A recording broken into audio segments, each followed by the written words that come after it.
Hello friends, Yuvasathi বা বেকার ভাতার জন্য যে মাসে মাসে 1500 টাকা পাবে বেকার ছেলেমেয়েরা, তো তার জন্য যে ফর্মটা ভরতে হবে আর ফর্মটাতে কী কী ডকুমেন্টস জমা দিতে হবে সেটা জানার জন্য এই ভিডিওটা দেখো তোমরা।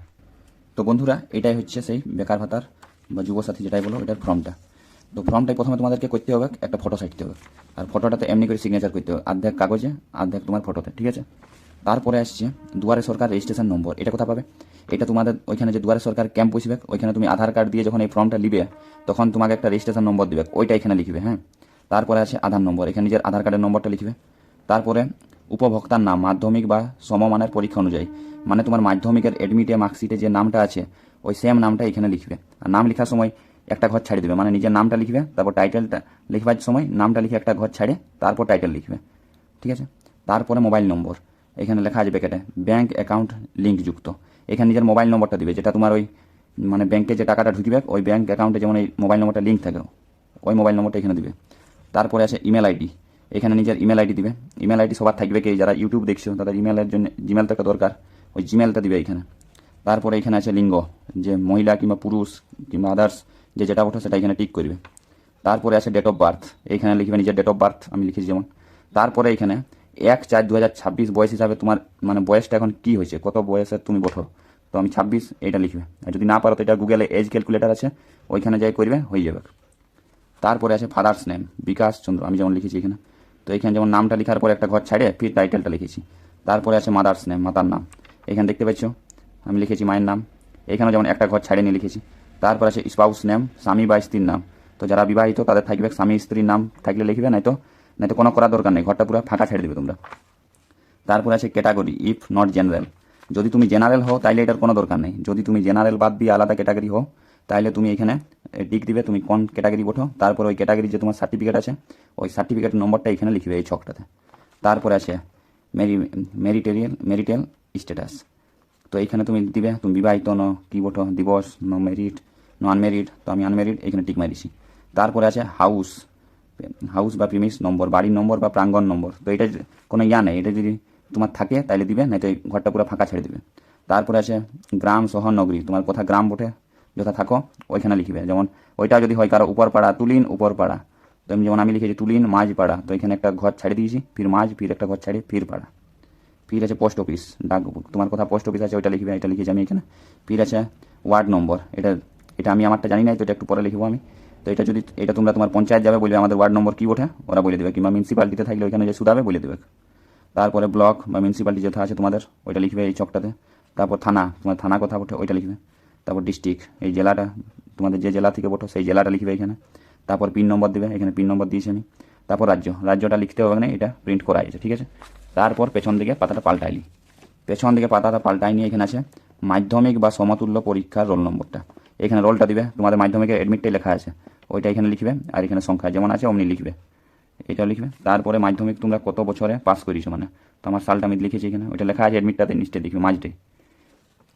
তারপর তোমরা কোন বোর্ড থেকে পাস করেছো, WBB SC no CBSC no SSC এর যেটা ওঠে, তো ওইটা টিক মারবে এখানে।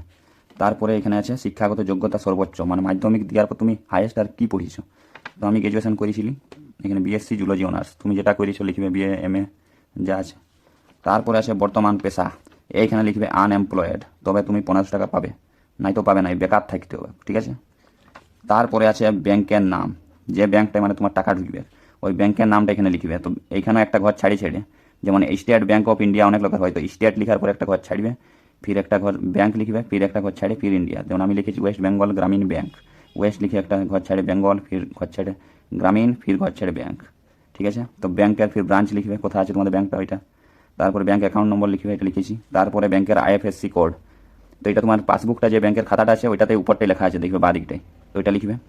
তারপরে এখানে আছে অন্য কোনো সরকারি সাহায্য পান কিনা রাজ্য সরকার প্রদত্ত শিক্ষাগত সুবিধা বা বৃত্তি ছাড়া, অন্য অনেক লোক পায় যেমন কৃষি ভাতাটা অনেক লোক পায়, তো অমনি যারা পাও তো এটা হ্যাঁ থাকলে হ্যাঁ লিখবে, না থাকলে না লিখবে, এমন নাই যে হ্যাঁ লিখে দিলে তো তুমি বেকার ভাতা পাবে না, হ্যাঁ লিখলেও তাও পাবে, এটা বলা আছে। তো আমার নাই, তো আমি না লিখেছি, তো যদি পাও এখানে বিবরণ দাও কী কী পাও সেটা, তো আমার তো নাই, তো আমি লিখি নেই। তারপর এখানে আছে মানে সংযুক্ত নথিপত্রের তালিকা, মানে কী কী দিতে হবে তোমাকে, তো এইখানে দেখো মাধ্যমিকের সমতুল্য পরীক্ষার অ্যাডমিট কার্ড এটা দিবে। তারপরে আছে মাধ্যমিক বা সমতুল্য পরীক্ষার মার্কশিট শিক্ষাগত যোগ্যতা সার্টিফিকেট, মাধ্যমিকের মার্কশিটটা আর বোর্ড সার্টিফিকেট ওই দুটা হইল। তারপর আছে আধার কার্ড, আধার কার্ডের 1 কপি জেরক্স দিবে। তারপর আছে ভোটার কার্ড, ভোটার কার্ডের 1 কপি জেরক্স দিবে। তারপর আছে ব্যাঙ্ক অ্যাকাউন্ট, ব্যাঙ্ক অ্যাকাউন্টে যে পাসবুকটা আছে ওইটার প্রথম পেজটা জেরক্স করাবে, ওইটাও দিবে এটার সঙ্গে, মানে জেরক্সটা দিবে। তারপর আছে copy of SC ST OBC certificate, এটা তফসিল জাতি উপজাতি যেগুলো আছে তোমরা যদি, তবে তোমাদের ওই যে ইয়াটা আছে না এই সার্টিফিকেটটা, মানে উপজাতি সার্টিফিকেটটা, ওইটা জেরক্স করে দিবে। আর যদি তুমি জেনারেল হও তাহলে তোমার এটা কোনো দরকার নেই, ঠিক আছে। তারপরে আছে সেলফ ডিক্লারেশন, এইখানে কিছু করতে হবে না, যা আছে আছে। এইখানে তুমি নিজের একটা সাইন করে দিবে, আর এখানে তারিখটা দিবে যেদিন তোমার দুয়ারে সরকারের ক্যাম্পটা বসে যথা জমা দিবে, ওই তারিখটা এখানে দিবে। তারপর নিচে আছে দুয়ারে সরকার রেজিস্ট্রেশন নম্বর, ওই যে আমি প্রথম পেজটা দেখাইছিলি এখানে যে আধার কার্ড দিয়ে যখন ফর্মটা লিখবে যে রেজিস্ট্রেশন নম্বরটা দিবে, ওইটা এইখানে লিখবে, ঠিক আছে। তারপরে লিখবে আই লেখা আছে, নিজের নামটা দিবে এখানে, যে ভোজ্য মানে যে টাকা পাবে। তারপর এখানে son of, wife of, daughter of, যে বটো যার বেটা বেটি বটো তার নামটা এখানে দিবে। যেমন আমি আমার বাপের নামটা দিয়েছি, আমার বাবার নম্বর এটা। তারপর এখানে অ্যাপ্লিক্যান্ট অন, এই যে ডেটটা তুমি করছো এখানে ডেটটা বসাবে, এটা বসাইনি আমি, ডেটটা এখন দিই নি। তারপরে নিজের মোবাইল নম্বরটা দিবে, এটা মোবাইল নম্বর। তারপরে আধার নম্বরটা দিয়ে দেবে এখানে, ঠিক আছে, এত দূরেই। তারপরে এখানে এই জায়গাটা তুমি যখন জমা দিবে এই ফর্মটা, ওই জেরক্সগুলোর সঙ্গে এই এতগুলো যে লেখা আছে এখানে, এই জেরক্সগুলোর সঙ্গে যখন জমা দিবে ফর্মটা, তখন তোমাকে এই জায়গাটা ছিঁড়বে, এইখানটা লম্বা করে কাটিয়ে নিয়ে তোমাকে একটা স্ট্যাম্প মারবে, এখানে ওরা সহি করবে, আর তোমাকে এটা দিয়ে দেবে। যেমন এইদিকে দেখছো না ফাঁকা আছে এটা, তো এই জায়গাটা ছিঁড়ে তোমাদেরকে দিয়ে দেবে। এইটা হলো তোমার রিসিভ, এটা তুমি দেখাতে পারবে যে হ্যাঁ আমি ভরিয়েছি যুবসাথীটা। আর তারপর কি, তারপর আর কোনো নাই, ওয়েট করো, 1 এপ্রিল তোমার 1500 টাকা ঢুকে যাবে। তারপর যা করবে করো, চাকরি নাই, বেকার ভাতা।